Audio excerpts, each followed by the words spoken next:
Il est 14h33, bonjour et bienvenue à tous au Sage Live Session. Ces sessions faites pour vous, experts comptables, au cœur du changement, afin d'échanger, de comprendre et d'anticiper ensemble ce que seront les usages et les modes de fonctionnement d'un écosystème dont nous sommes tous les acteurs engagés. Tout au long de ces sessions, vous pourrez interagir grâce au chat disponible en dessous de votre écran, participer aux challenges qui vous sont proposés sur le site livesession.fr, votre point d'entrée pour tout l'événement jusqu'à juillet et dès la rentrée. Alors c'est parti pour les live sessions avec dès à présent la plénière d'ouverture. Nous accueillons pour Sage Agnès Buzyn, VP Sales Expert Comptable et TPE, Myriam Le Guilherme, qui est VP Customer Success et Service Europe du Sud, Kevin Nat, qui est directeur R&D SAS, et nous avons également avec nous 4 experts comptables, Laurent Benoudiz, qui est également le président de l'Ordre Paris-Île-de-France et expert comptable associé, Benjamin Mas, qui est le dirigeant du cabinet Mas Expertise, Michel Bessière, dirigeant du cabinet Bessière, et Jonathan Brun, expert comptable mémorialiste. Mais avant de commencer, j'ai eu l'occasion d'interviewer Laurent Deschaux, qui est le CEO de Sage France et l'EVP Europe du Sud. Donc je vous propose tout de suite d'écouter cette interview et on se retrouve tout de suite après pour les échanges.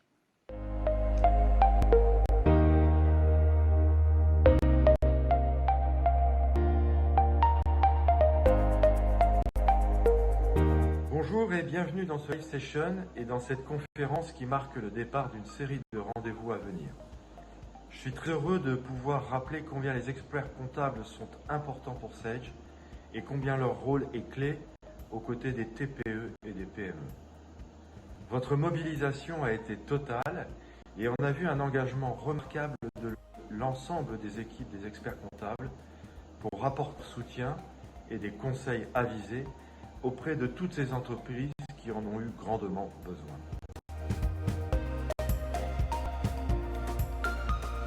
Cette période inédite que nous vivons a démontré, s'il était nécessaire, toute la puissance des outils digitaux.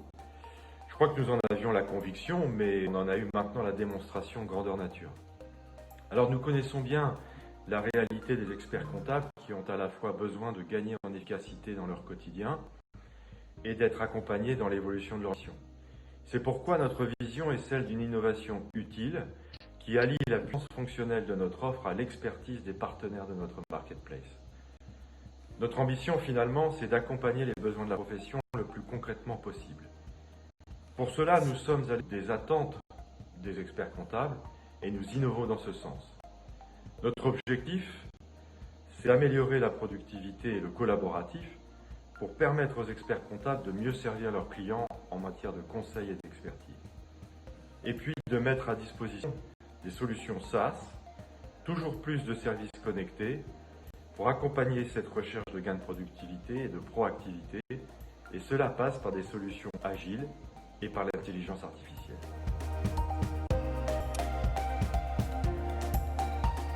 Eh bien, les solutions SaaS, on l'a démontré, sont le meilleur allié des entreprises dans la crise comme dans la reprise.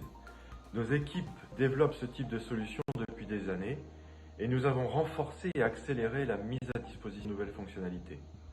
Nous avons également passé un certain nombre de partenariats avec des acteurs spécialisés dont l'écosystème des experts comptables peut maintenant bénéficier au travers de la Marketplace Sage. Je crois que cette période a été difficile et elle a révélé des comportements, des initiatives, un sens du côté de la responsabilité que nous n'aurions même pas cru possible il y a 2 mois. Alors vous pouvez compter sur notre engagement total à ne pas compter nos heures pour soutenir nos clients comme notre écosystème et pour traverser les difficultés actuelles. Nous sommes mobilisés pour accompagner la transformation digitale nécessaire et indispensable aux experts comptables, comme aux TPE et aux PME. Et pour conclure, je suis convaincu que cette formidable mobilisation humaine que nous avons vue ces derniers mois pour lutter contre l'épidémie et accompagner nos clients nous garantit un futur meilleur. Voilà, je vous souhaite une très belle journée et espère vous revoir très prochainement, mais cette fois physiquement et pas virtuellement.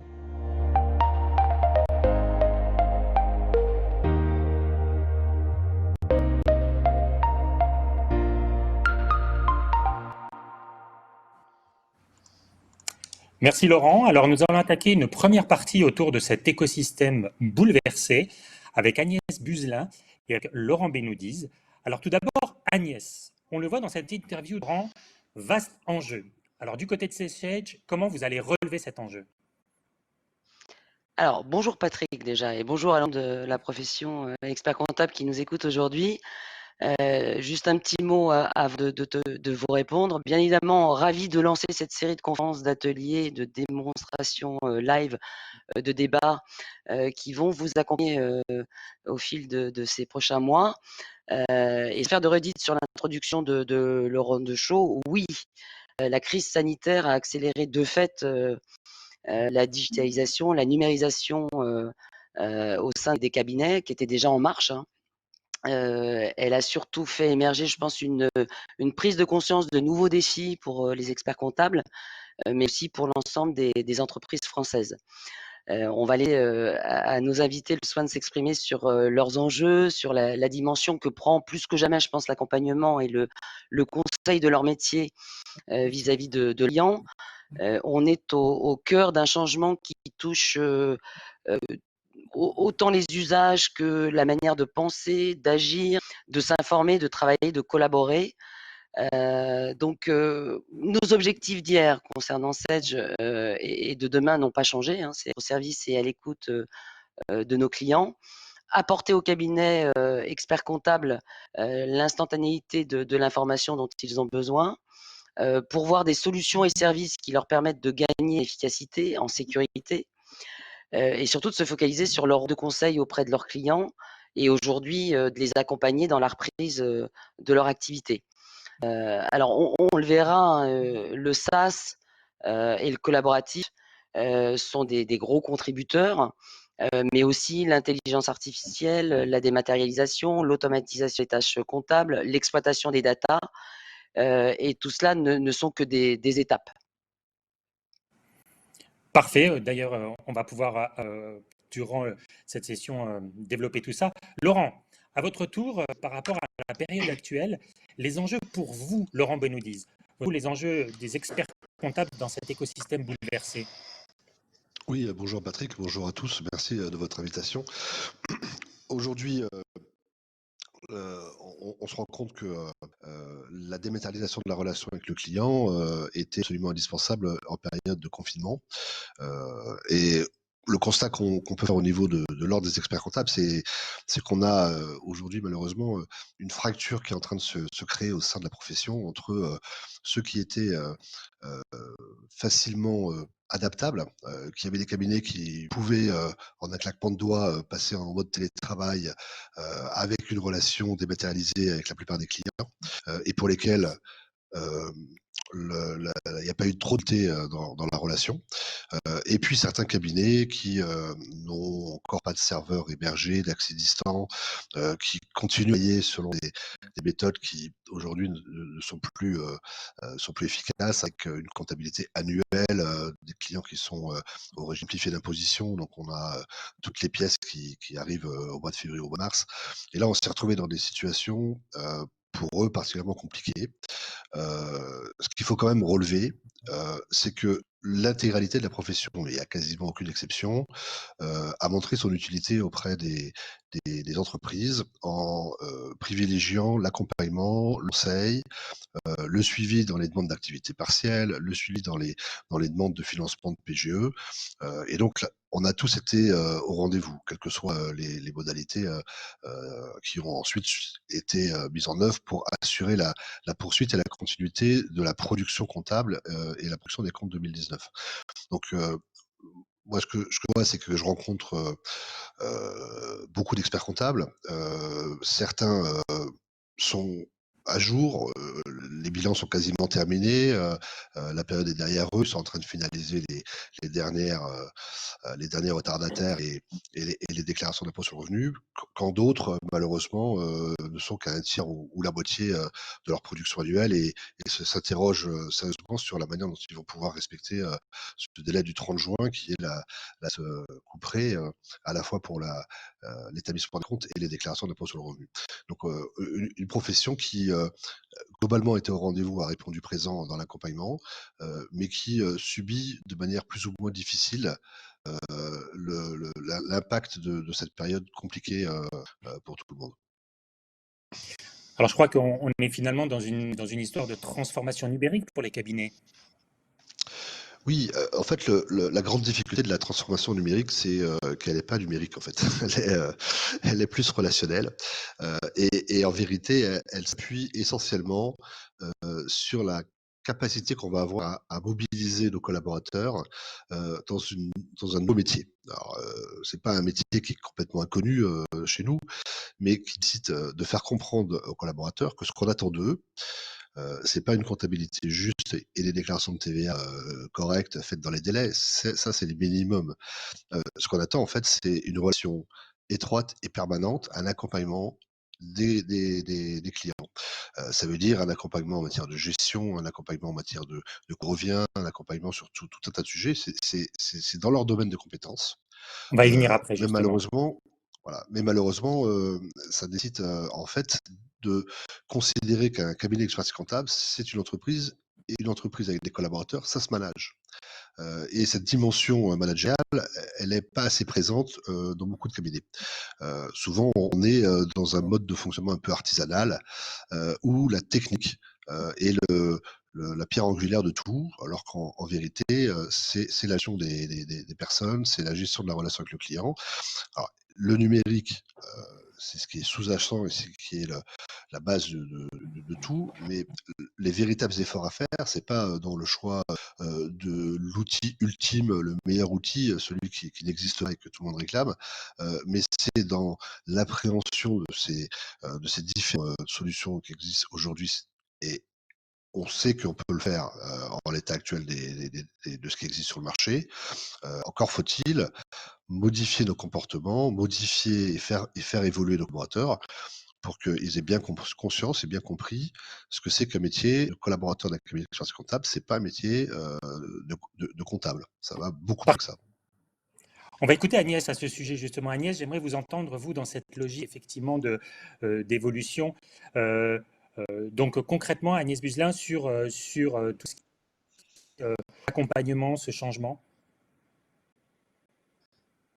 Alors l'accompagnement, le changement, on je pense que la trajectoire de Sedge aujourd'hui, colle bien évidemment à la vision d'abord, marché et aux changements qui s'imposent, pour la fonction d'expert comptable. On n'a pas attendu la pandémie, pour le faire, vous en doutez, Patrick. On est très attentif et en perpétuelle écoute des experts comptables et aussi de leurs clients. Je dis leurs clients parce que, la particularité de l'activité, dont j'ai la responsabilité, hein, au sein de Sedge, se destine à la fois aux experts comptables, mais aussi aux petites entreprises TPE, TPI, françaises. Alors on a chance, chez Sedge, d'avoir à proximité de l'opérationnel, toute la recherche et développement qui est dédiée à ces 2 segments, hein. Je vous parlais des experts comptables, mais aussi de leurs clients. Elle construit la roadmap, de nos produits en se basant sur, les changements, légaux et Dieu sait s'ils sont nombreux, en France, hein, en matière de social et de légal, mais surtout sur, la préconisation de nos clients. On a, chez Sage, connu de nos clients, j'imagine bien le Customer Voice où ils s'expriment librement, les clubs utilisateurs, on a tous les échanges, permanents avec les organismes et communautés, qui constituent l'écosystème de la profession des experts comptables. Enfin, notre démarche s'est aussi largement accentuée depuis quelques années, sur l'ouverture et l'intégration de nos solutions à des services connectés. Alors Kevin vous en parlera bien mieux que moi tout à l'heure. Il vous parlera entre autres de la marketplace dédiée aux experts comptables, qui vise encore et toujours à fluidifier, les échanges, avec les clients des experts comptables, les clients pardon d'experts comptables. Laurent en a parlé aussi des collaborateurs et bien évidemment leur apporter, des gains de productivité, notoires. Alors, concrètement, Laurent, par rapport à ça, votre vision à long terme sur la fonction et sur votre métier, de manière générale, sur l'écosystème et puis tout qui rassemble les experts comptables, les éditeurs et les entrepreneurs. C'est un peu ce qu'on a fait ces dernières années au sein de l'Ordre des experts comptables de Paris, en fait. On doit prendre le cap de la performance. Et donc, on a un site internet qui s'appelle Cap sur la performance, qui permet en fait au cabinet d'expertise comptable de tester et de se diagnostiquer une sorte d'audit à 360 sur les dimensions marketing, RH, etc. Il y a une vraie prise de conscience à faire, quelle que soit la taille du cabinet. Aujourd'hui, souvent, on a le sentiment que la taille est un critère de performance. En vérité, c'est le cas. On a des cabinets très performants qui sont des cabinets de 5-6 personnes, comme des cabinets qui sont plus gros et qui ont des difficultés à s'organiser. Le vrai critère, celui qui fait la différence en matière de performance sur les cabinets d'expertise comptable, est la qualité du management et le fait d'avoir une vision avec une stratégie. Voilà, si on ne fait pas cet effort-là, de se comporter comme des chefs d'entreprise à la tête d'une prise avec une offre de service, avec une identification de ce qu'on sait faire, de la manière dont on veut le faire, avec la clientèle qu'on souhaite avoir, eh bien on se retrouve à traiter le tout venant, à prendre les clients qui tapent à la porte, sans avoir de vision globale et sans pouvoir effectivement atteindre le niveau de performance nécessaire à offrir une offre aux clients qui répond à leurs attentes. On voit que de plus en plus, le traitement de la comptabilité va s'automatiser, va se robotiser, les prix sur la baisse. Et si le client ne perçoit pas la valeur ajoutée de l'expert comptable, on va rentrer dans une spirale qui va être très négative, puisque on va devoir travailler de plus en plus, puisque malheureusement les comptes et la complexité administrative ne baissent pas en France. Donc on va travailler de plus en plus pour des prix de vente qui vont être de moins en moins élevés. Et donc le risque, c'est de se retrouver complètement saturé de travail avec une rentabilité de plus en plus faible.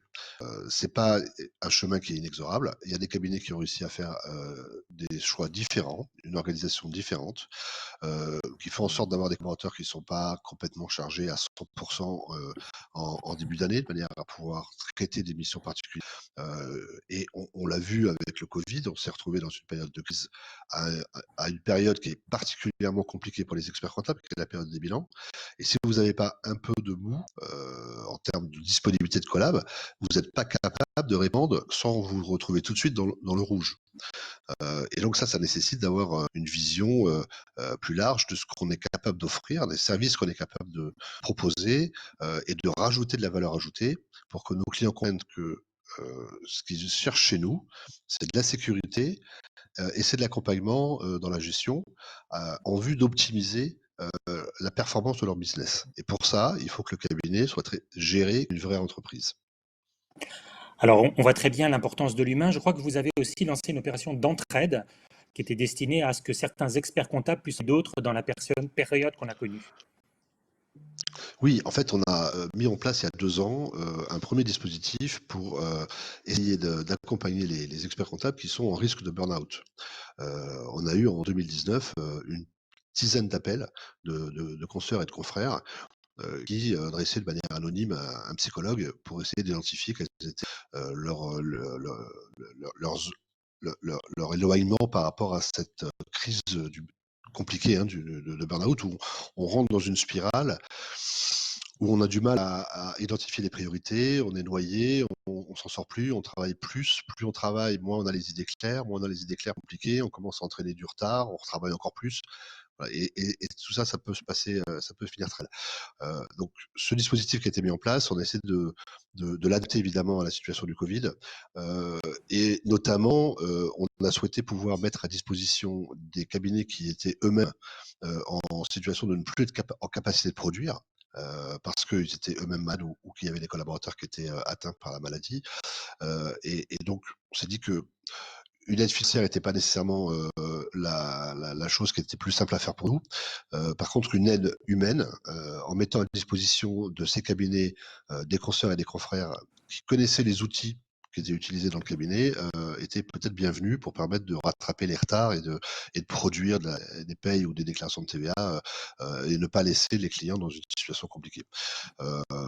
On a eu en fait assez peu d'appels puisqu'on a traité de 3 confrères seulement qui ont fait appel à cette hotline de solidarité. Par contre, on a reçu une cinquantaine de demandes de confrères et de consoeurs et de confrères qui se sont proposés pour mettre à disposition leurs compétences et leur temps. Voilà. Et évidemment, l'intérêt du système, c'est que la première partie des honoraires de cet accompagnement était pris en charge par l'Ordre des experts comptables de Paris. Parfait. Alors, Laurent, on a une question pour vous sur le chat. Le management devient une priorité pour les cabinets, c'est formidable. Quelles mesures de l'ordre, pardon, pour accompagner les cabinets dans cette démarche?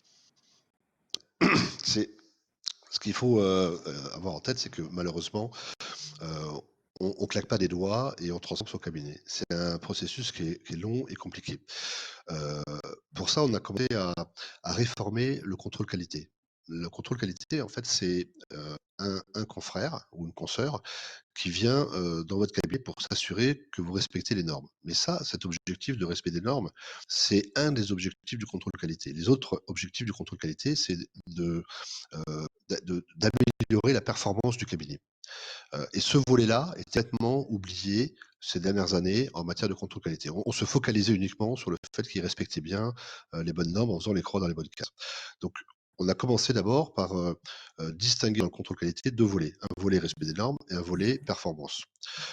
Là, on sensibilise tous les cabinets, puisque tous les cabinets vont à un moment donné bénéficier d'un contrôle qualité. À l'issue de celui-ci, on va pouvoir inciter les consoeurs et les confrères qui auront bénéficié de ce contrôle qualité à rentrer dans une formation qu'on a élaborée, qui dure 10 jours, et qui permet, dans un petit groupe de 10 experts comptables, d'échanger, et chaque demi-journée, en fait, aborde une thématique particulière. C'est quoi mon projet? C'est quoi ma stratégie? Quelle est ma politique en matière comment j'optimise ma production? Voilà. Et donc, première étape, c'est déjà de prendre à nos consoeurs et nos confrères, et ça peut pas se faire tout seul. Ça se fait nécessairement plusieurs, avec des spécialistes, dans un cadre qui est organisé, parce que tout seul, on n'a pas les moyens de le faire. Soit on peut payer un consultant qui vient vous aider, soit on partage à travers de l'ordre qui s'appelle Cap sur la performance.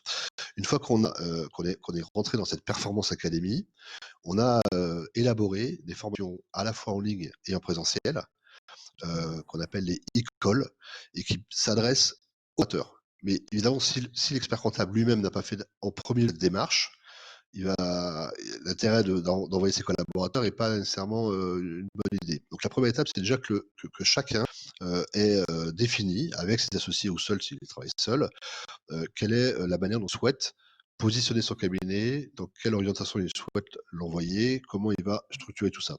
Et puis après, il va se trouver une grosse difficulté, c'est comment je forme mes collaborateurs et comment je fais comprendre à mes collaborateurs que aujourd'hui le métier c'est celui-ci et c'est comme ça qu'il faut travailler. Et donc c'est un deuxième niveau de formation pour les collaborateurs qui s'appelle l'école, ce qui permet de le faire. Parfait. Alors Agnès, je sais que l'humain, c'est un sujet qui vous tient particulièrement à cœur, donc, notamment pendant la période qu'on va vivre. Alors, donc, au-delà de ces approches très concrètes, quels sont les éléments sur lesquels vous aimeriez mettre focus? Alors, je pense que Laurent déjà a bien dépeint cette nécessité au changement en matière de management, de relations humaines, d'organisation au quotidien. Il l'a répété, je crois, accompagner, sécuriser les clients, mais aussi accompagner les collaborateurs dans une nouvelle démarche de travail. Je crois que d'une manière générale, ces périodes de crise apportent leur lot d'interrogations, d'incertitudes, et je crois qu'on l'a tous vécu dans nos organisations respectives pendant ce Covid-19. Je pense que la dimension humaine est presque jamais, ou plus que jamais, pardon, au cœur de nos entreprises. Et la vraie question à se poser, c'est comment accompagner au mieux nos collaborateurs pour continuer d'être investis, d'innover. Je vous ai parlé moi tout à l'heure d'agilité, d'outils collaboratifs. Alors ils sont certes indispensables, mais des valeurs comme l'écoute, la bienveillance, alors en restant exigeant hein, quand même, la solidarité et l'humain restent des fondamentaux, je pense à toute épreuve. Alors chez Sage, il y a eu pas mal d'initiatives qui ont été portées par les RH, et qui nous ont beaucoup aidés. C'est pour ça que je suis ravie de pouvoir quand même en parler pendant le confinement. Beaucoup de sessions de coaching personnalisées auprès de collaborateurs les plus fragiles. Beaucoup de all-in, alors, de réunions avec l'ensemble des collaborateurs chaque semaine qui étaient menées et animées bien sûr par l'équipe dirigeante de Sage pour garder le lien, la communication, le partage. Et aussi, alors quelque chose un peu inédit, des séances de relaxation qui étaient bien évidemment faites à distance par une psychologue pour combattre, on l'a dit tout à l'heure, hein, l'isolement et puis peut-être notre meilleur ami ou ennemi qui est le stress. Voilà. Alors, vous demandez, Agnès, puisqu'on arrive à la fin de cette première partie, juste avant une deuxième partie, une petite conclusion sur cet échange, puisqu'on voit la nécessité de l'accompagnement, de l'humain, de la prise en compte de tout ce qui est coaching, hein. Donc, quel est votre point de vue sur cette première partie? Ouais, moi, Seth, je vais bien évidemment vous parler des outils qui sont quand même nécessaires. C'est ce qu'a expliqué tout à l'heure, pardon, Laurent Benoudis. Sans négliger des valeurs, comme je l'ai répété tout à l'heure, qui sont fondamentales. Le fait de travailler aussi en mode partenariat, hein, avec les experts comptables.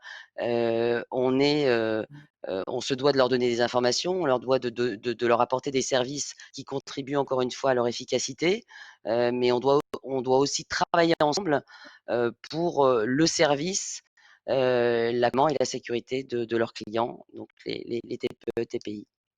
Voilà. Merci beaucoup, Agnès. Alors, on va aborder avec vous et avec Laurent aussi, deuxième partie de cette conférence. La deuxième partie de cette conférence, on va d'abord lancer un petit clip de témoignages d'experts comptables qu'on a pu interviewer pendant la période.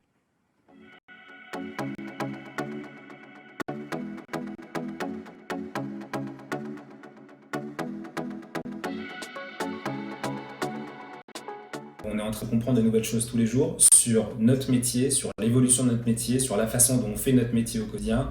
Cette période permet, malgré la surcharge de travail, de réfléchir à une nouvelle organisation et peut-être nous permettre d'anticiper certaines choses. Il est évident que tout cela, ça va être des moments où il va falloir mettre entre guillemets, le paquet. Et nous ne serons pas de trop à réfléchir à plusieurs. On a pas mal de clients qui vont être impactés pendant la crise, mais aussi après la crise. Donc ce qu'il faut faire, c'est prévoir le futur. Pendant la semaine, il faut y placer un temps de travail aussi important que le présent. Et c'est comme ça qu'on peut espérer sortir des bonnes choses pour le futur. Je réfléchis beaucoup en ce moment pour savoir comment rendre plus fluide le travail de chacun, tout en simplifiant la vie de nos clients. Mais il y a aussi, bien évidemment, pour beaucoup de clients, des repositionnements sur leur marché, parce que leur marché va être bouleversé. Je crois que la relation avec nos clients s'est considérablement renforcée pendant cette période.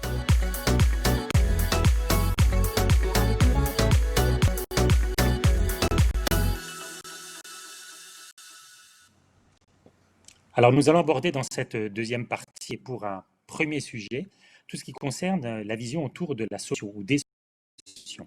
Joignent donc Michel Bessières, Jonathan Brun, Benjamin Mas en tant qu'expert comptable et Myriam Le Guilherme et Kevin Hatt pour toute cette partie Sage. Alors, juste une petite précision, nous avons énormément de questions aujourd'hui sur le chat, donc tous ceux qui n'auront pas eu de réponse à l'antenne, de toute façon, auront des réponses personnalisées dans les supports qui seront notamment sur le site livesession.fr ou directement. Alors, sur cette deuxième partie autour de la vision solution, je voudrais parler à Michel Bessières. Michel, bonjour. Bonjour. Alors, quelle est votre vision sur les solutions et leurs usages aujourd'hui et demain ? Alors, bonjour à tous. Ce que l'on constate, c'est que pendant cette période de confinement, les règles qui ont été mises en place et érigées depuis des années dans mon cabinet ont permis d'utiliser au mieux les applications que nous avions. Il y a des choses que j'ai mis en place depuis très longtemps et j'aime à dire à mes collaborateurs que tout ce qui est sans valeur ajoutée doit être fait en 3 clics. Et si ce n'est pas le cas, je leur dis, mais demandez-vous pourquoi la machine ne veut pas le faire à votre place. Et qu'est-ce qu'on peut changer dans nos modes de travail pour que cela puisse faire, ou qu'est-ce que les applications devraient nous permettre de faire plus facilement. Ça, c'est la première étape. Et ça fait depuis 20 ans qu'on investit des sommes importantes dans l'informatique. Quelquefois, je me dis, mais c'est complètement fou. Mais tout compte fait, quand je vois qu'en une demi-journée, on a pu organiser tout le télétravail du cabinet, tout le cabinet en télétravail, je me dis qu'on a bien fait quand même. Tout cela parce qu'on est dans le zéro papier depuis 10 ans. Et ça, le zéro papier, c'est autant au sein du cabinet que dans nos relations avec les clients. Michel, je vous Nos arrête juste. collaborateurs. Oui. Je voudrais vous poser une question par rapport à ça, justement, parce que comment expliquez-vous que les cabinets ne prennent pas tous la mesure du changement, la disparité numérique et digitale augmente? C'est une question directe du chat. Alors, je crois que la période de confinement va l'avoir révélé encore plus qu'avant. Et ça, malheureusement, je pense que beaucoup de confrères n'avaient pris cette mesure et étaient encore dans le goût du papier et le goût des boîtes chiffres qui pullulaient dans les couloirs des cabinets. Je ne veux pas voir une boîte d'archives dans mon cabinet. C'est laid et je ne veux pas. C'est quelque chose qui est vraiment inutile. Donc voilà, ça, je crois que c'est une chose qu'il faut réussir à changer dans nos modes d'appréciation. Dans le zéro papier, c'est aussi de la part de nos clients qui nous envoient tous les documents de manière numérisée. Et je me suis rendu compte que en 3 mois, nous n'avons envoyé aucun courrier papier à nos clients. Et on peut très bien fonctionner comme ça. C'est tout à fait étonnant, mais ça se prépare depuis de longues dates et ça a fonctionné très bien comme ça. Et alors, ce que je constate aussi, c'est que pour pouvoir le faire, il a fallu que l'on organise les données. Et toutes ces données que nous envoient les clients, elles sont toujours rangées au même endroit, quel que soit le client, et elles sont à un seul endroit et elles ne se déplacent pas à partir du moment où elles ont été classées dans l'endroit qui convient, et tout le monde peut les retrouver. Je crois que ça, c'est un élément très important de faire œuvre d'autorité pour que l'information soit classée de la meilleure manière qui soit.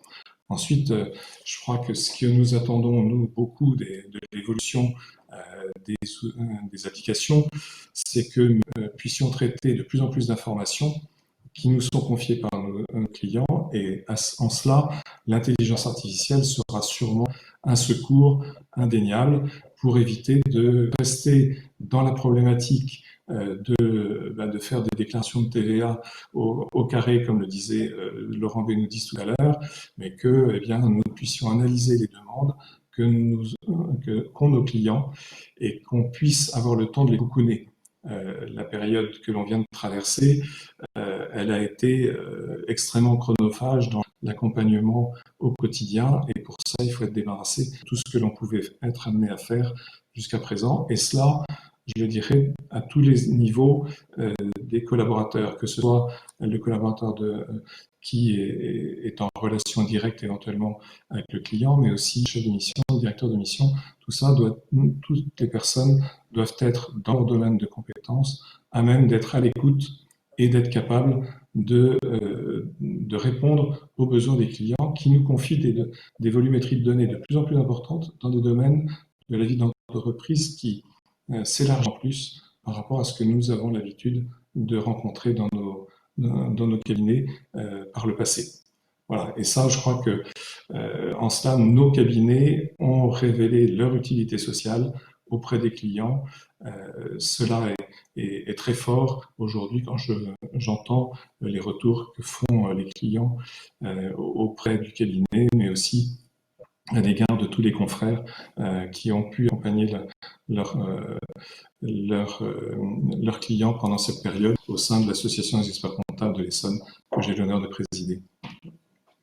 Parfait. Alors, juste sur ce volet solutions, on va poser la question à Kevin. Kevin, on le voit, il y a beaucoup d'enjeux autour des solutions. On le voit, toute cette demande. Quelle est votre vision chez Sage sur ces sujets? Alors, la vision produit de Sage, elle est dans la continuité de ce qu'on a toujours fait, de ce qu'elle a toujours été. On accompagne l'expert pour lui permettre de faire face aux enjeux du futur, mais aussi du présent, on l'a vu dernièrement, pour lui permettre de se transformer et de produire. Alors, d'un point de vue solution, ça se traduit par des outils qui vont permettre à nos cabinets de travailler en adéquation avec ces nouveaux besoins. Alors, ces besoins, ils sont bien connus, on les connaît. Certains sont bien connus, c'est l'automatisation de la tenue, la robotisation de la tenue, Michel vient d'en parler. en se basant vraiment sur l'intelligence artificielle, sur les données, et en utilisant de plus en plus ces moteurs d'intelligence artificielle. D'autres sont un peu plus à la mode en ce moment, hein. C'est les besoins de mobilité ou les besoins de solutions SaaS. Donc ces solutions, on peut dès à présent les proposer.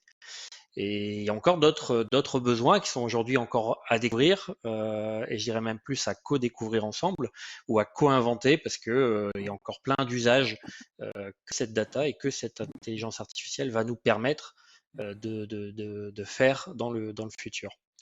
Alors, je finirai par le plus important, finalement. Le plus important, c'est que cette vision, ce qu'on essaye de faire au travers des produits, c'est dès à présent qu'on la met en œuvre.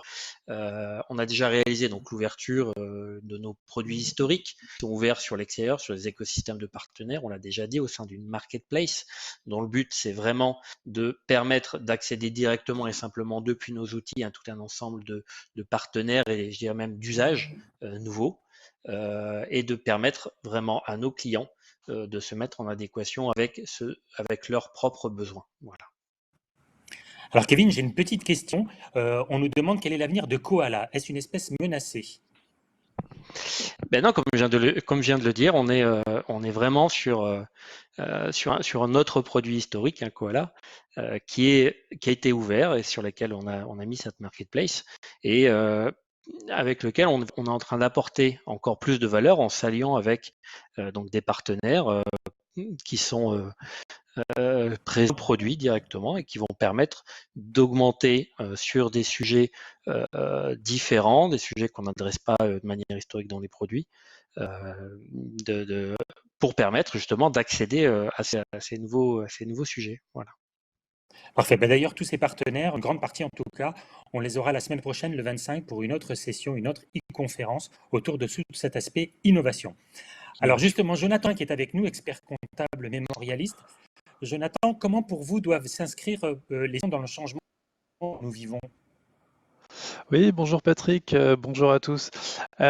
Pour moi, en fait, on parle vraiment de l'expert comptable comme le copilote de l'entrepreneur, du dirigeant. Donc, il faut que les solutions puissent s'inscrire dans l'instantanéité de façon à aider l'entrepreneur vraiment au pilotage de la structure. Si on fait une petite logie rapide avec le rallye, on prend Sébastien Loeb, multi-champion du monde. Si Daniel Elena lui donne l'information comme quoi nous avons un virage en épingle serré ou une bosse à prendre sur le rallye de Finlande, mais qui sont déjà au rallye de Monte-Carlo, va y avoir fatalement un problème. Donc nous, on est là pour l'accompagner, pour le soutenir, mais on n'est pas là pour le ramasser à la petite cuillère. Donc on veut vraiment anticiper les choses, avoir une comptabilité qui ne soit plus rétrospective, ne plus être dans le passé, être au minimum dans l'actuel, voire dans le prospectif. Deuxième point, ça on peut essayer de le faire, mais on ne pourra le réaliser qu'avec l'aide des éditeurs avec qui les experts comptables collaborent. Et donc il y a une nécessité de co-création, d'échanges permanents sur les solutions. Donc ces solutions, c'est vrai qu'on parle du SaaS, donc c'est bien que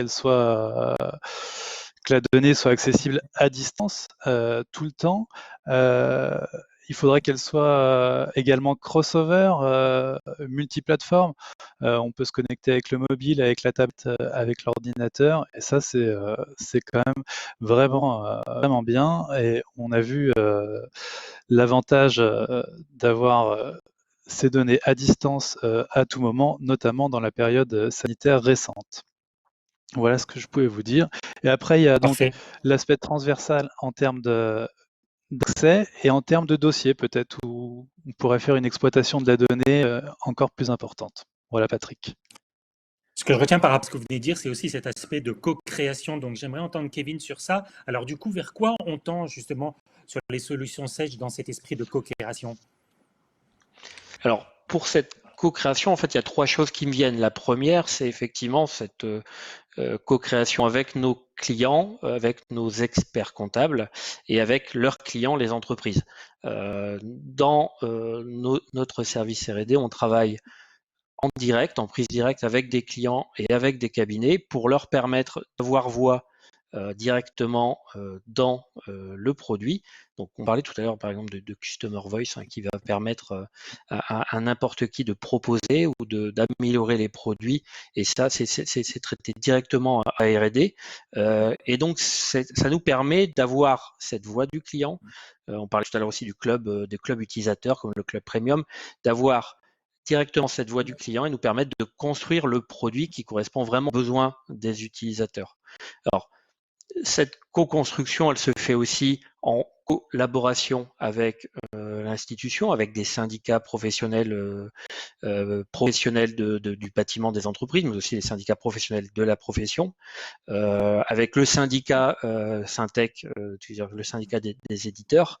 Et pour finir, elle se fait aussi en co-création de valeur, puisque encore une fois, c'est là où je réinsiste encore sur cet aspect de partenariat, c'est qu'on va vraiment co-créer de la valeur, apporter la valeur historique de Sedge avec de la valeur des pépites qui viennent donc de la Comptatech ou de la LegalTech, pour vraiment ensemble apporter encore plus de valeur à nos experts et à nos cabinets. Voilà.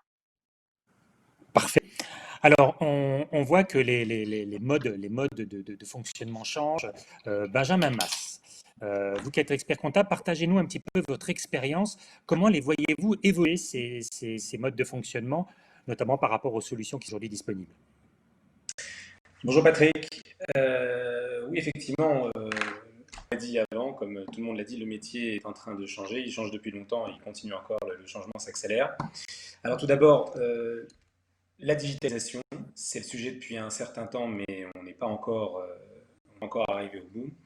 La digitalisation est fondamentale. Elle nous a permis effectivement de passer cette crise, et d'assister, d'accompagner les clients évidemment. Nous, au cabinet, on a pris le parti depuis un certain temps d'intégrer l'assistance à la digitalisation à toutes nos missions. On a des clients évidemment qui n'ont pas besoin de nous, tant mieux, donc ça se passe très bien. Et ceux qui sont encore sur la route, vu qu'on a déjà les mains dans l'entreprise, on essaye de les assister, non pas sur des missions uniques, mais au travers de toutes nos missions, présentation de compte annuel et autres, on les assiste au quotidien. Donc ça déjà, c'est le principal changement qui n'est pas encore terminé. On est en plein dedans. L'autre changement majeur, c'est la prépondérance du conseil.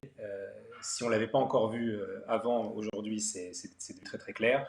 Les 3 mois qui ont précédé nous ont montré que, voilà, comme Laurent l'a dit tout à l'heure, le conseil, c'est vraiment le cœur de notre mission.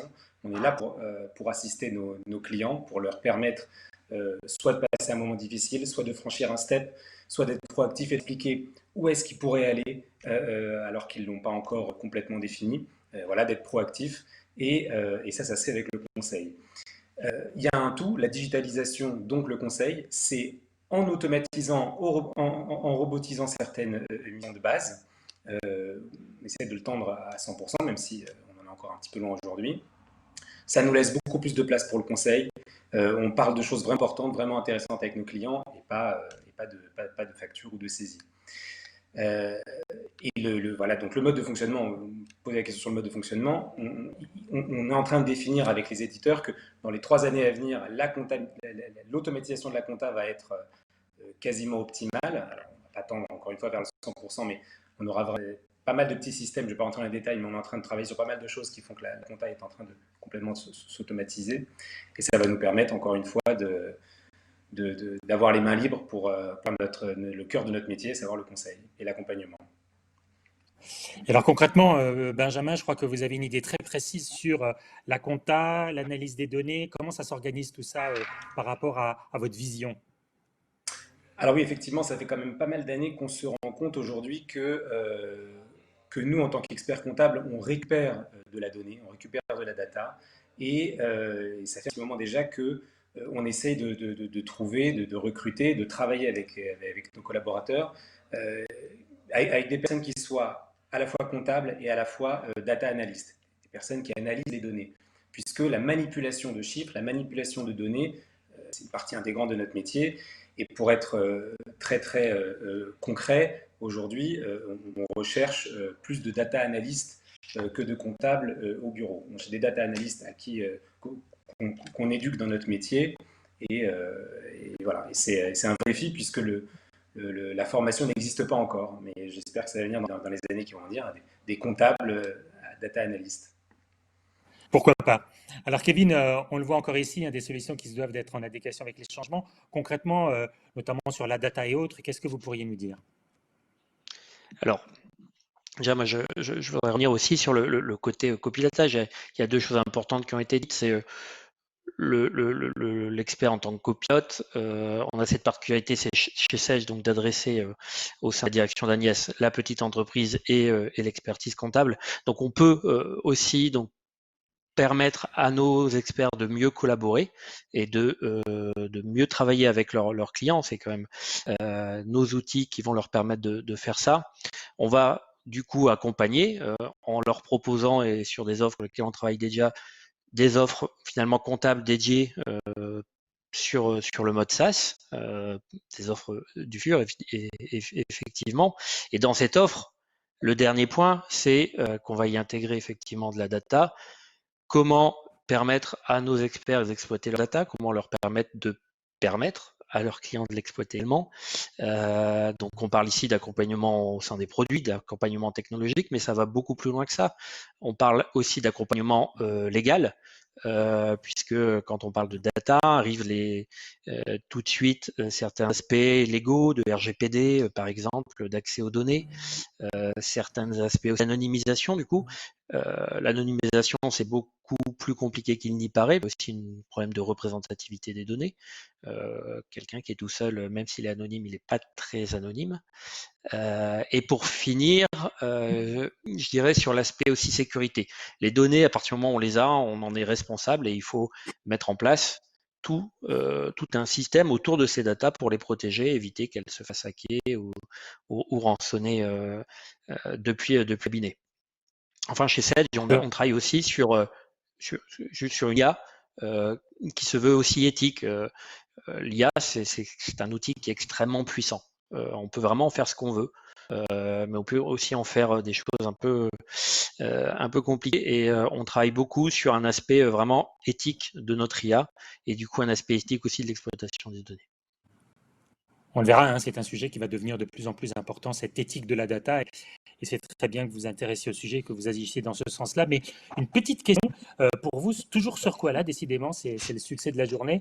Est-ce qu'un jour, on aura Koala sur le cloud? Alors, Agnès en parlerait beaucoup mieux que moi, mais effectivement, aujourd'hui, on a déjà la possibilité d'avoir un accès au Koala, un accès distant à cet outil, à ce produit. Et voilà, sans trahir de secret, on travaille aussi sur d'autres solutions dédiées à l'expertise comptable pour travailler un peu plus dans le mode SaaS. Voilà. C'est bien, vous nous mettez en haleine, c'est parfait. Alors, on va tout de suite demander justement à Laurent un petit mot de conclusion sur ce qu'il vient d'entendre autour des solutions avant d'avoir celui d'Agnès.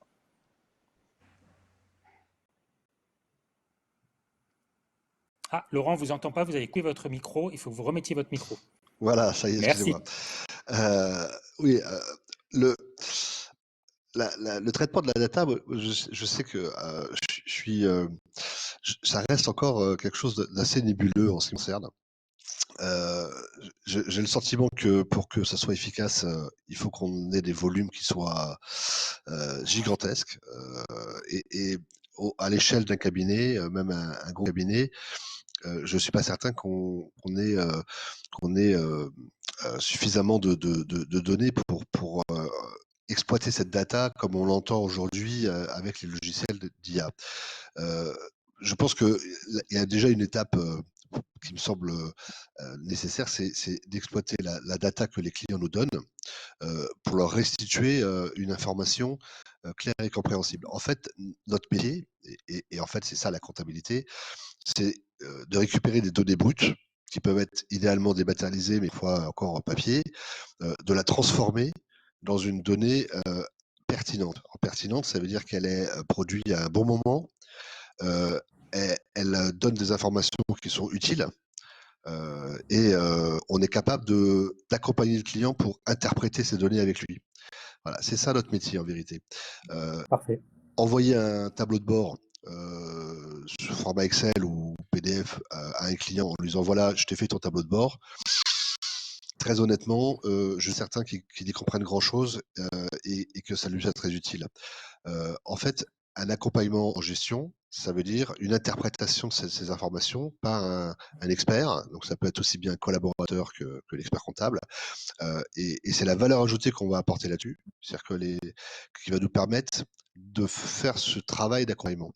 Voilà. Donc, déjà, essayons de traiter les données que les clients nous donnent en vue de les transformer de matière brute en informations utiles. À peut-être d'imaginer exploiter la data avec des stats. Mais bon, tout ça, ça serait super si on arrive à trouver une mutualisation de celle-ci. Mais pour le moment, je suis sceptique en fait. Ok, Agnès, sur cette section autour des solutions, qu'est-ce que vous voulez nous dire? Écoutez, déjà peut-être rassurer les personnes sur Koala, alors qu'il s'appelle plus Koala d'ailleurs depuis quelques années, il s'appelle Génération Expert de Sage.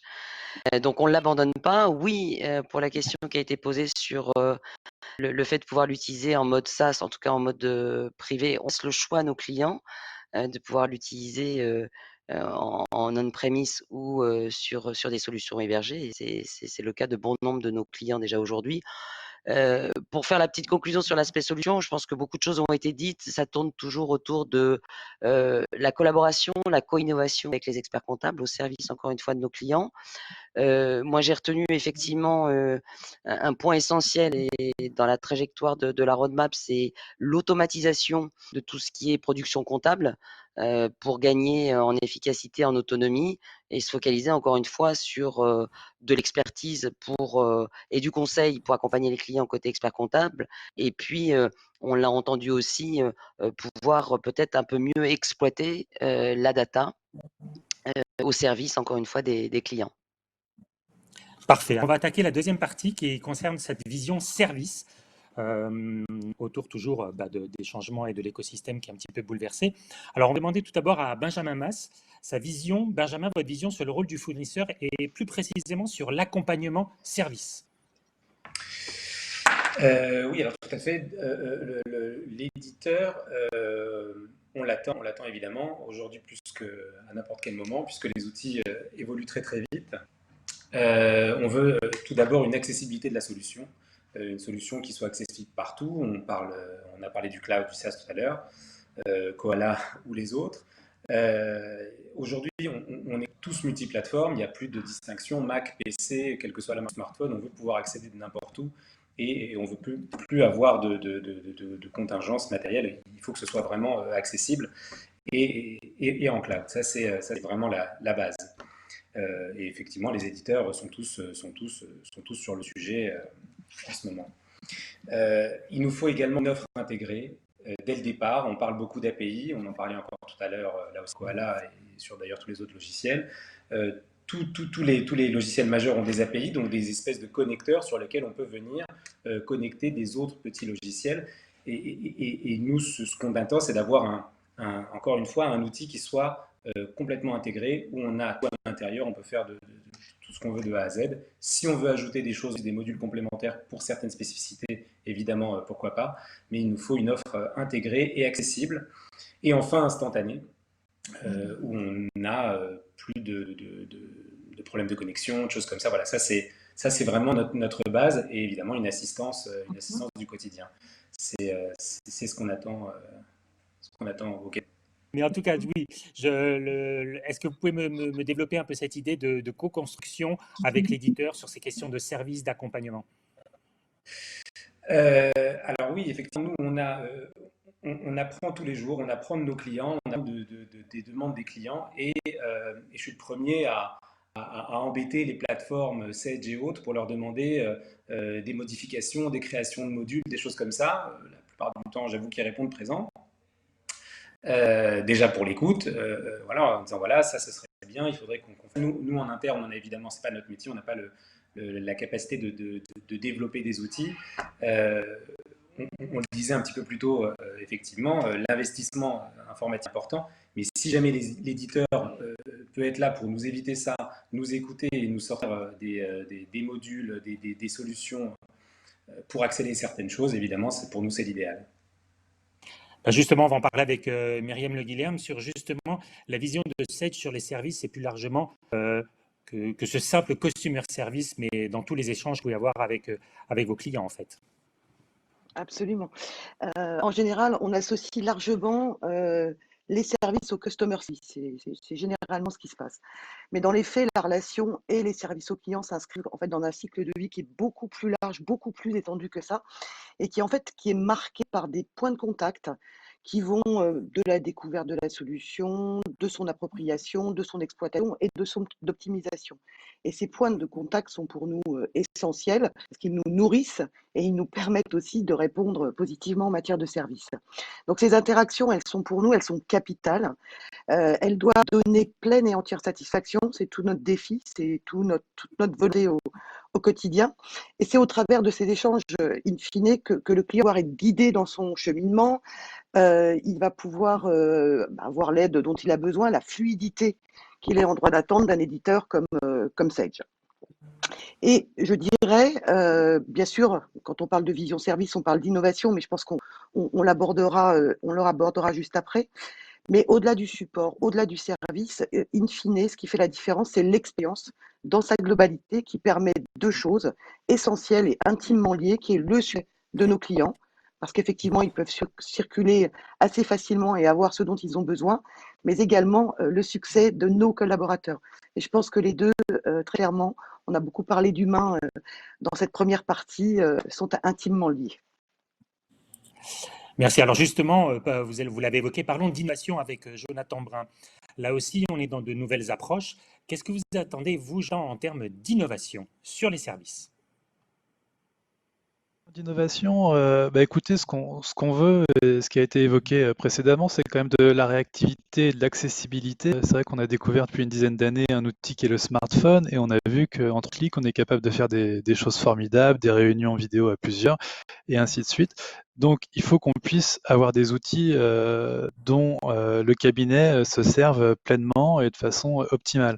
Donc, c'est vrai qu'avoir plusieurs modes d'information sur les usages, type base de connaissances, aide en ligne, mais aussi des choses plus actuelles comme des tutoriels YouTube et après une hotline, je dirais de façon graduelle. Est-ce que les demandes sont urgentes ou est-ce qu'elles sont à une horizon assez lointaine, de façon à pouvoir envoyer un mail ou sinon faire juste une demande téléphonique et là patienter éventuellement s'il y a du monde à la hotline. Mais c'est vrai que voilà, maintenant on aime bien pouvoir apprivoiser les solutions soi-même avec une aide en ligne très pertinente. Quelque chose qui a été évoqué tout à l'heure, c'est le Customer Voice, et c'est vrai que c'est quelque chose de très important qu'on puisse remonter directement les points qui nous semblent utiles au niveau du logiciel. Et sur l'outil de paye, SSP, ce qui a été prévu, c'est des utilisateurs, donc les collaborateurs de paye peuvent voter sur les problématiques qui leur semblent pertinentes et importantes, et ils ont trouvé ça très intéressant. Voilà, merci Jonathan. Alors justement, Myriam, on le voit, y compris dans le service, on peut être innovant. Est-ce que vous pouvez nous décrire un peu l'approche Sage par rapport à ça ? Alors, en termes d'innovation, j'estime que l'innovation, c'est un prérequis. Elle doit être permanente parce qu'on doit faire face aujourd'hui à une mutation des besoins de nos clients. Ça, c'est une certitude. Et puis surtout, et heureusement, le fait d'innover nous permet, nous aussi, en tant qu'éditeurs, d'affronter une crise là qui était tout à fait inédite grâce aux innovations que nous avons pu mettre en œuvre précédemment et surtout maintenir une continuité de service. Alors, si je reviens sur l'innovation en tant que telle, notre leitmotiv, nous, c'est d'offrir une diversité de canaux de contact, très clairement, pour que le client puisse choisir, que ça lui apporte de la flexibilité et que ce soit adapté aux différentes situations et aux différents besoins. C'est le premier point. L'objectif, c'est également d'apporter à tout moment de la valeur. On parle de numérique, on parle de multicanal. S'il n'y a pas de valeur dans l'information, ça n'a pas de sens. Donc, c'est vraiment de l'apporter une information à valeur qui est attendue et qui s'inscrit très clairement dans une réponse au temps disponible et aux besoins de productivité. On parle beaucoup de productivité. Nos clients ont besoin d'aller vite et ont besoin d'une information à un instant T. Et c'est ce à quoi on répond avec des outils différents aujourd'hui. Mais l'innovation, ça ne requiert pas nécessairement de créer quelque chose de très nouveau. L'innovation, c'est aussi apporter plus de performance, adopter des démarches de transformation qui soient pérennes et positives, qui est valable pour l'éditeur que je représente, mais qui est aussi valable pour nos clients. La transformation, elle doit être mutuelle. Et c'est bien que nous entreprenons avec une stratégie de contact multicanal qui vont proposer finalement des champs des possibles extrêmement larges. Ensuite, il va falloir s'agir de faire évoluer et de continuer à faire évoluer nos outils comme base de connaissances, comme nos centres d'être en ligne, comme nos forums communautaires. Nous connectons aujourd'hui nos clients entre eux ou des professions entre elles. Et ça, je pense que c'est d'une richesse assez incroyable et c'est assez efficace. Des formations qu'on appelle libre service sur étagère, du e-learning, des tutos, du chat, des services embarqués in product, on en parlait, je pense que ça c'est tout à fait essentiel et c'est l'avenir. Je suis dans mon produit, j'ai besoin de quelque chose, finalement je le trouve. En bref, permettre au client d'accéder, de choisir le canal qui lui convient au moment où il le souhaite. Et je pense que c'est ça aujourd'hui la réponse en termes d'innovation à ce qu'attendent nos clients. En tout cas, c'est très très clair. Alors justement, Michel Bessières, on le voit dans la relation qu'il peut y avoir avec l'éditeur, entre l'expert comptable et les clients et l'éditeur. Comment voyez-vous l'avenir de cette relation? Alors, je crois que ce qui a révélé cette période, c'est la nécessité de proximité avec nos clients. Et pour cela, nous devons avoir des outils les plus collaboratifs possibles avec nos clients et les plus personnalisables. C'est en cela que nous serons encore crédibles pour pouvoir apporter et répondre aux besoins de nos clients. Et eux, aujourd'hui, sont de plus en plus exigeants. Et nous devons leur apporter des réponses de plus en plus individualisées. Et c'est là où on attend de la part des éditeurs comme vous des outils adaptables aux attentes des clients qui sont aussi co-constructeurs, co-créateurs des solutions dont ils ont besoin. Quelque part, c'est un peu la quadrature du cercle entre la rigueur comptable dans laquelle nous devons nous inscrire et d'autre part, la souplesse d'adaptation de nos équipes et l'adaptation de nos outils à la vie économique telle qu'elle est aujourd'hui. La vie d'après, elle sera encore pire que la vie d'avant, si je peux me permettre de paraphraser un homme politique qui a parlé récemment. Et manifestement, on doit s'inscrire là-dedans pour être plus réactif, plus proche et plus crédible si on veut continuer à exister auprès de nos clients demain. Alors, on le voit, on parle de proximité, d'accompagnement. Alors justement, Myriam, comment voyez-vous l'avenir de cette relation avec les experts comptables dans cette logique-là? Alors bien sûr, moi j'abonde autour des solutions, autour de produits, autour de l'innovation, mais ce que je vois aussi qui est très différenciateur de mon point de vue, c'est qu'il nous faut renforcer ce partenariat qui existe entre nous. C'est assez particulier, ce partenariat. Pourquoi? Parce que finalement, on adresse les mêmes clients. Nous, en tant qu'éditeurs, alors nous, notre rôle, c'est de communiquer une information. On se l'approprie, on la communique. L'expert comptable, lui, il apporte des conseils autour de cette information. Et nos rôles aujourd'hui, ils sont parfaitement complémentaires et indispensables. Notre démarche, elle repose finalement sur un engagement individuel et collectif de chacun au service des dirigeants de petites, moyennes entreprises, ou grandes entreprises par ailleurs. Et je pense qu'on l'a vu là tout particulièrement pendant la crise qui n'est pas que derrière nous malheureusement, c'est que l'approche, elle est beaucoup plus forte. Lorsque nous allions nos forces vives et nos savoir-faire à chacun, et c'est extrêmement rassurant et extrêmement efficient pour nos clients qui sont finalement les mêmes. Alors Myriam, une petite question qui vous est posée. Est-ce que vous intégrez également une démarche verte type RSE?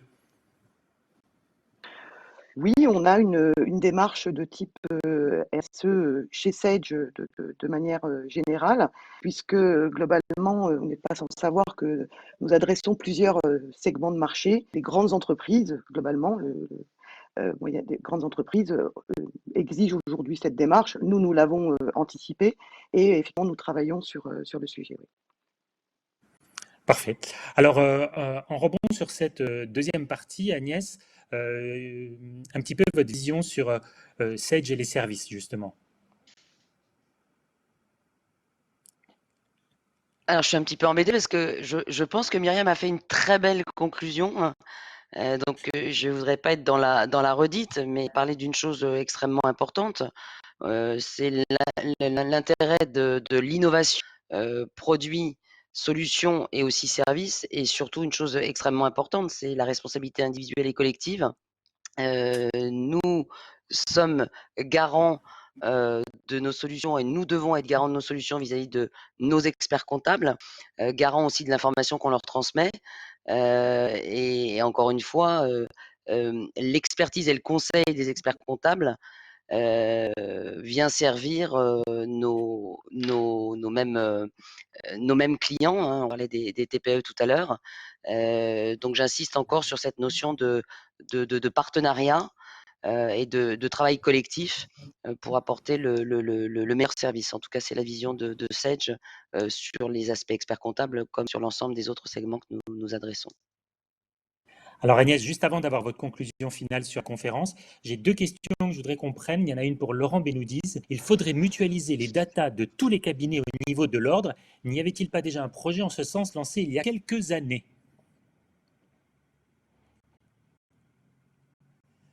Laurent, micro. Pardon, j'ai le micro.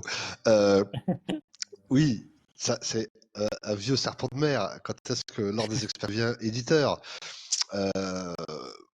Pourquoi pas? Honnêtement, pourquoi pas? Alors être éditeur, je crois sur toute une Sage, ça me semble pas une bonne idée et ça me semble pas être quelque chose que l'ordre a en tête et envisage de faire. Et ça serait une folie. Non, par contre, peut-être que on a effectivement un rôle à jouer pour essayer de regrouper toutes les données de tous les éditeurs en vue de traiter cette data. Alors, c'est un petit peu ce qui est fait avec le portail Je déclare. Qui va bientôt être complété par Je facture, qui va être une plateforme qui va permettre de faire de la facturation électronique. L'intérêt d'utiliser ces outils de l'ordre, c'est qu'évidemment, ils sont communs à plusieurs éditeurs et on traite des volumes très significatifs. Et là, il y a effectivement matière à faire quelque chose. On est sur des volumes qui ne sont pas comparables avec ceux qu'on peut avoir dans un cabinet, même un très gros cabinet. Donc maintenant, la difficulté, c'est que traiter des volumes de données aussi importants. Enfin, j'ai eu l'occasion, il y a 2-3 ans, de bosser un peu sur le sujet avec les équipes internes au sein du Conseil Sup. Et très honnêtement, c'est quelque chose de très complexe. Et je ne sais pas si on a, nous, en interne, la capacité à exploiter les données avec les bons data scientists, les bons programmeurs, les bons spécialistes de l'intelligence artificielle. Enfin voilà, tout ça, il faut pas sous-estimer la difficulté technique. On en est qu'au début. Aujourd'hui, à part les GAFAM, rares sont les éditeurs à faire véritablement de l'intelligence artificielle. Il faut des équipes d'au moins 50 personnes pour commencer à faire quelque chose qui tient debout. Voilà, c'est tout ça, c'est des sujets qui sont pas simples à traiter et l'ordre me semble peut-être pas nécessairement, même si l'ordre c'est gros, hein. Est-ce que c'est de taille à aller se bagarrer avec Amazon, Google ou Facebook sur l'intelligence artificielle? J'en suis pas vraiment sûr. Mais il y a effectivement un axe là-dessus à travers ces Ok, portails Je facture et Je déclare. c'est très clair. Alors, une dernière question pour Kevin. L'évolution de la paye Sage pour les experts comptables, point d'interrogation. L'évolution, c'est-à-dire quelle est l'évolution d'un point de vue produit, j'imagine?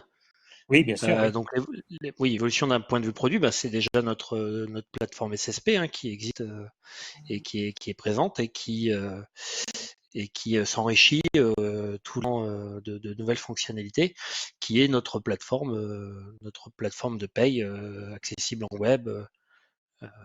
Donc c'est pas du futur, c'est du présent. Et Ben voilà. elle est aujourd'hui disponible. Voilà. L'intérêt, c'est qu'elle le soit déjà, donc ça, c'est déjà une C'est ça. réponse. Alors, Agnès, on arrive sur la fin de cette conférence. J'aimerais vous entendre pour un mot de la fin avant de remercier nos participants. Les sujets ont été assez denses. Je crois qu'on a tout traité. Qu'est-ce que vous pourriez nous dire pour conclure?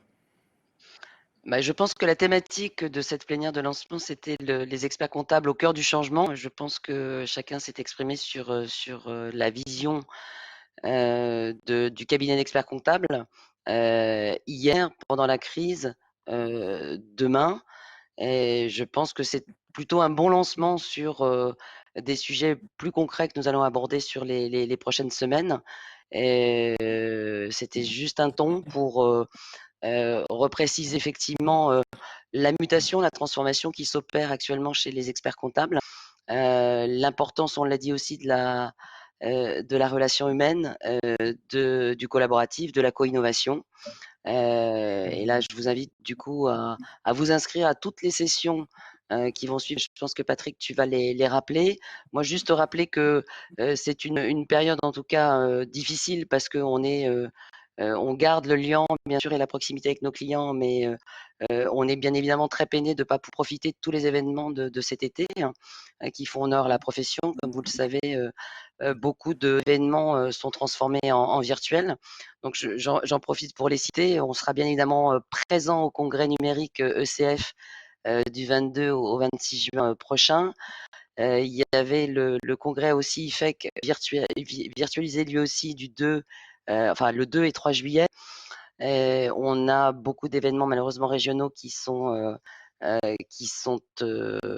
rendus virtuels également. On sera comme présent au congrès national qui est reporté à Bordeaux l'année prochaine, donc du 30 septembre au 2 octobre. Et je finirai par le seul événement présentiel qui lui est conservé, qui sont les universités d'été à Paris-Île-de-France, qui est porte-maillot du 1er au 3 mois. Et je fais peut-être un petit rebond sur Laurent Benoudis, qui pourrait nous dire quelques mots sur cet événement maintenu, et on en est bien évidemment ravis. Laurent? Ah oui, nous on est aussi ravis que Sedge soit présent avec tout un tas d'éditeurs. Ça sera effectivement la seule manifestation d'envergure qui va se tenir en présentiel. On a fait le pari qu'il n'y aurait pas de deuxième vague. On a fait le pari que le déconfinement allait bien se passer et pour le moment, la réalité nous donne raison. Donc, on a maintenu ce bel événement du 1er au 3 septembre, donc 3 jours, mardi, mercredi, jeudi, avec des temps forts. Alors évidemment, on sait qu'il peut y avoir des contraintes en termes de remplissage des salles. On ne veut peut-être pas que les gens soient un peu trop entassés. On a évidemment pris des mesures de précaution. On a fait des salles à sens unique. Voilà, on a mis en place pas mal de choses et donc pour qu'il puisse y avoir une diffusion la plus large possible, on aura un congrès qui sera à la fois physique avec des ateliers, 140 ateliers, des temps forts, mais également on va équiper certaines salles d'outils de retransmission comme on est en train de le faire avec vous, la Sedge, pour qu'il soit possible de suivre les principaux ateliers et les temps forts depuis son cabinet, depuis chez soi sur Internet. Donc voilà, donc ça va être une première. On est tous en train de travailler dessus d'arrache-pied. La grande conférence, puisque vous savez, depuis maintenant plusieurs années, on fait des grandes conférences qui sont assez inspirantes. En 2019, c'était mieux avant. On tordait un peu le cou à cette nostalgie, comme quoi c'était mieux avant, les clients étaient plus fidèles, les clients étaient plus sympas, on mangeait mieux, et tout allait bien. En vérité, on n'a jamais aussi bien mangé et il n'y a jamais eu autant d'opportunités pour les experts comptables aujourd'hui. Et là, on essaie de faire la suite en disant ça sera encore mieux demain. Et donc, on va essayer de rajouter une note d'optimiste sur le fait que l'économie ira mieux, l'alimentation ira mieux, la politique ira mieux. Voilà, tout. Voilà. Bon, c'est pas gagné, mais il faut venir voir. Ça va être un bon moment, je pense. Merci Laurent pour cette note d'optimisme pour terminer cette session. Merci Agnès et merci à tous les intervenants. Là aujourd'hui avec des sujets extrêmement denses et extrêmement complets. Donc merci, c'était vraiment agréable d'animer cette conférence. Alors merci à tous, merci à ceux qui nous ont suivis aujourd'hui également, puisque on a eu énormément de gens connectés sur cette conférence. J'en profite pour vous annoncer que c'était la plénière, mais il va y avoir plein d'autres événements. Donc vous allez voir un panneau qui va apparaître, qui va vous montrer tout ce que vont être les événements à venir. Donc, dès la semaine prochaine, je vous l'ai déjà dit, le 25 juin, on sera autour de l'innovation utile comme levier d'efficacité et de productivité, avec notamment les témoignages de toutes les entreprises qui donnent des solutions autour de la marketplace Sage. On aura également le 9 juillet nouvelles approches de relations clients au cœur du changement, extrêmement important. Et puis aussi le 7 juillet, la transformation du cabinet, les processus, le rôle social. Donc tout ça pour animer ces live sessions par Sage, et puis plein de contenus sur le site livesession.fr avec un tiret. Et puis comme je dis au départ, vous avez également des challenges, donc n'hésitez pas à y participer. Merci à tous, très bonne fin de journée et prenez soin de vous. Merci à tous.